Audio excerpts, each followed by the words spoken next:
Hi everyone, long time no see. It has been a minute.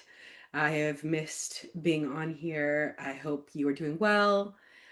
Spring break is next week. I don't know about you, but I really need this right now. It has been an extra tough year thus far. And so getting a break will be good. Going to the beach like always, and hopefully I'll do a video there and be in a much better disposition at that point. I was really debating on whether or not to um, talk about honest and real things today, because the last few videos have been a little bit on the negative downside, but I feel like it's just really important to give a snapshot of what actually goes on with a struggling musician, music teacher, and just to give, and again, it's my experience is not going to be everybody else's experience, but it is an experience. And I think it's important for those who watch it to document this and to show the ups and downs, that there are ups and there are downs, and that it isn't an easy process. And um, yeah, so I really debated on whether or not to be real today, but I want to be real. I want to talk about what's actually going on in my head.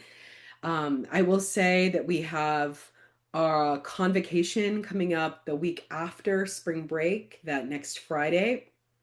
So I believe it's the first full week of April.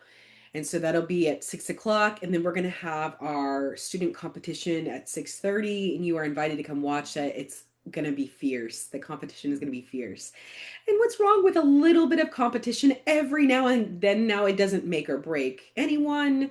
Like if you don't want to be involved, you totally don't have to, but it's sometimes it can be fun. It's I don't know if the word lighthearted, but it's like it's good to have a little bit, because you know in the music world there is competition. There is that factor in that. If you go and audition, there's going to be people that you have to audition against, and so it's really cool to kind of experience that in this setting where it's safe, and we're going to give you some good feedback and stuff at the same time. So come watch it. These students are amazing. I'm judging. I don't know how I'm going to be able to judge because they sound so good. And we have some other things coming up. We have the recital coming up not long from now. I cannot believe that this semester is almost over. And so excited to hear you at the recital. I am frustrated. I'm a little burnout and I'm frustrated, and I'll tell you why. I feel like in my experience with being a music teacher and all of the things with music, it feels like I'm constantly in a state of fight or flight. And I've tried to pinpoint it. And, I'm teaching at a elementary school all day now, and I'm teaching at the music school, and I'm teaching lessons, and I'm also directing, and I'm, still singing in the choir and doing all these things. And it feels like the biggest thing that is putting me into this fight or flight thing is this idea of that having to anticipate needs a lot and to entertain. And when the weather gets nicer and people get distracted and sports start again, and just we're about to go into the summer, it feels like I'm competing with a lot of things. And I know that I'm not the only one who feels that, some of my teachers feel that way too, but it feels like a competition with attention. And it feels like, yeah, I have to stay entertaining. And if I don't, then not only are people going to leave, but they're never going to come back again. That feels weighty. That feels pressure filled. And that's one of the reasons that we have this commitment in place, because can you imagine relying on that energy to keep you afloat all the time? It would make anybody go crazy. It would make anybody feel um, like they can't win. Like we're fighting an uphill battle. I feel like I am fighting an uphill battle with attention. That we have to do things the exact way that our students want to do, or it is done. And it just feels so pressure filled. And it's in my elementary school, students don't have the luxury of just leaving whenever they want to. So then sometimes behavior is bad. And so I'm dealing with a lot of really bad behavior. Now, there are some students that are just on it, that are doing so well, that just soak it in, and that, those students who are, even, I don't even want to say who want to be there, because there are a few that do, but then those who don't, that are giving this a moment, that are trying this, I just appreciate them so much, because it feels like a huge pressure filled situation when I am trying to figure out how to keep people entertained. And it's just frustrating to me, because when parents and students decide they don't want to do it anymore, there's no conversation about it, there's no communication, there's nothing. It's just they stop. And they, like, there's sometimes we get signs, and we've, focused on in our meetings, sometimes focusing on those signs, but it's exhausting. It's exhausting to, again, anticipate these needs. And I feel like the advent, or the invention of the technology, our attention spans are even less than they were. So I feel like it is a constant battle to try to get students on the same page. And I genuinely want students to enjoy what they're doing, and most teachers do. They want them to, but the most important thing to me is that they go away knowing how to play. But I sometimes feel like I can't get there with students, because they stop when it gets hard, or when their attention starts to go in different directions. And what would happen, what would it look like if students sat in those feelings, who they continued through those feelings? What would happen? Would it make them more, would they wind up, going to the other side and go, geez, Louise, why did I have to do all that?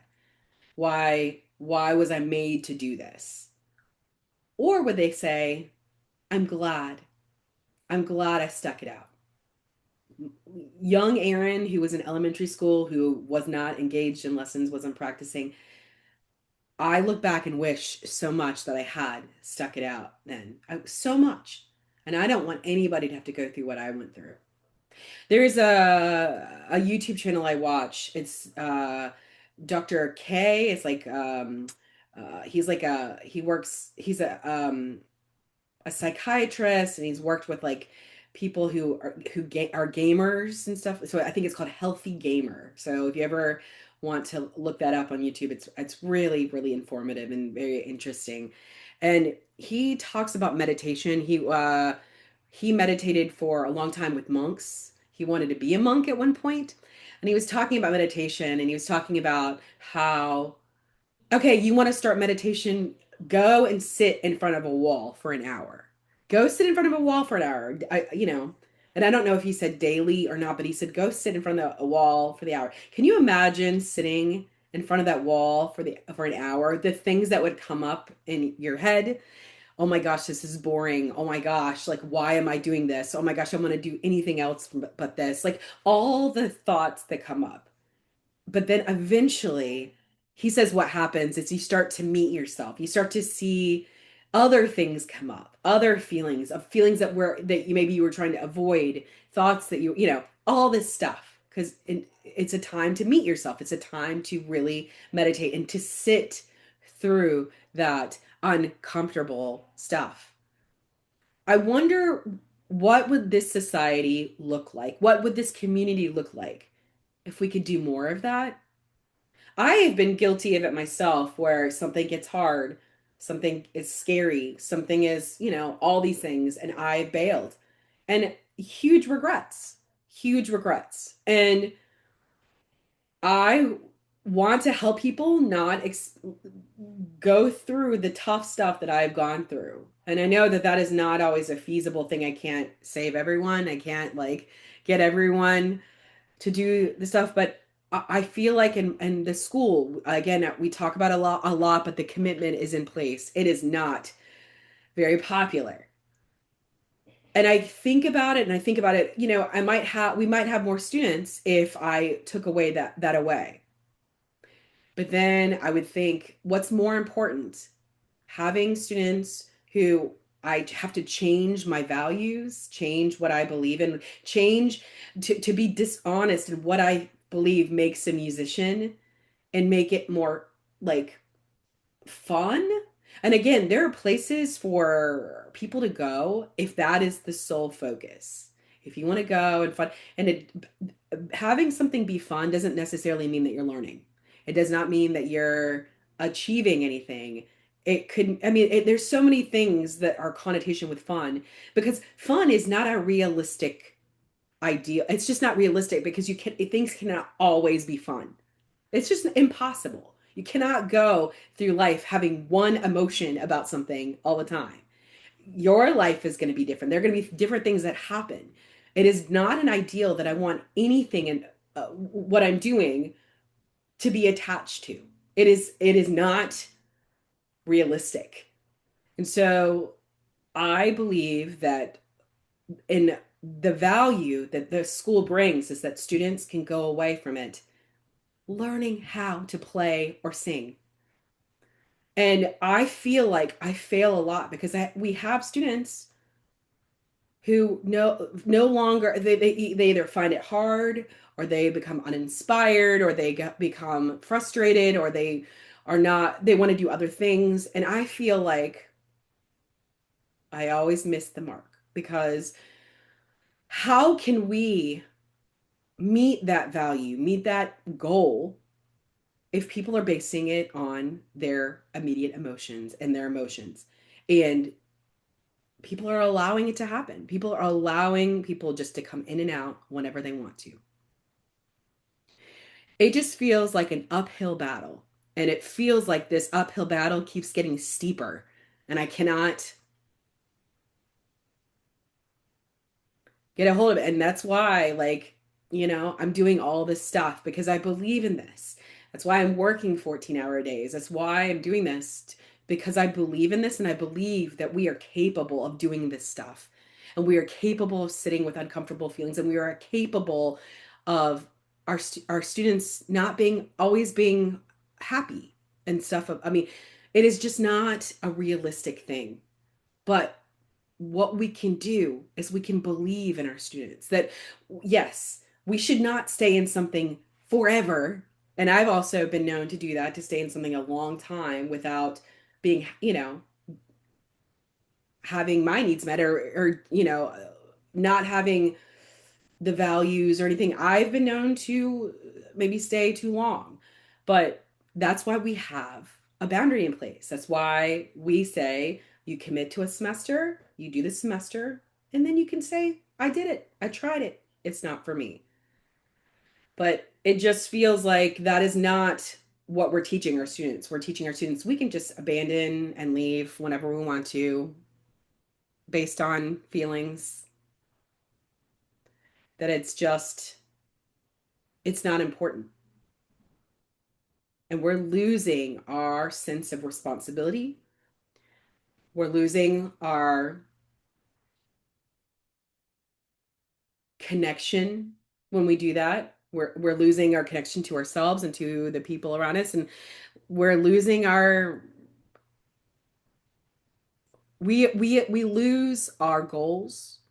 We it's just like this changing tide that I can't grasp. And so this time of year feels extra pressure filled for me because I notice this more. And this is not what any of us music teachers want to be focused on. We want to teach you how to be a musician. We want to teach you. And I feel like we're just not allowed. It's just not allowed. And so always just thinking about this and like, what is it worth it anymore? Like, is it worth it to fight this uphill battle that keeps getting steeper and more impossible? When teachers are blamed for everything, we're the problem. And it's just parents who are watching this. Do you agree with this? Do you see this? Am I the only one who's seeing this? I mean, I know that's not true, but am I the only one right now, I guess, who is feeling this way? And maybe there is part of the frustration at home that parents maybe feel like they're fighting this battle at home over and over and over again. maybe there isn't a good answer for this. Maybe I do think that there is one answer and nobody's going to like it. We got to get rid of the technology. We got to get rid of the iPads. We got to get rid of YouTube. I mean, I sat there and talked about watching a YouTuber, but I think it's making us distracted. I think that at least with kids, they shouldn't have that. I think that's been the biggest change. I mean, again, I taught elementary school 20 years ago. I taught elementary music and now I'm back and I see huge changes. I see huge changes. And I just worry. I think we're taking certain things for granted that we think, oh, well, if we leave now, if we just abandon our commitment, that it'll still be there if we want to come back. Mm, no, I think we're taking it for granted. So I hope when I get back on next week, that I will be in a different frame of mind, having a little bit of a break. If you have any ideas about this, if I'm just thinking so black and white about this, tell me. I'd love to hear your thoughts. On that note, I'll talk to you soon.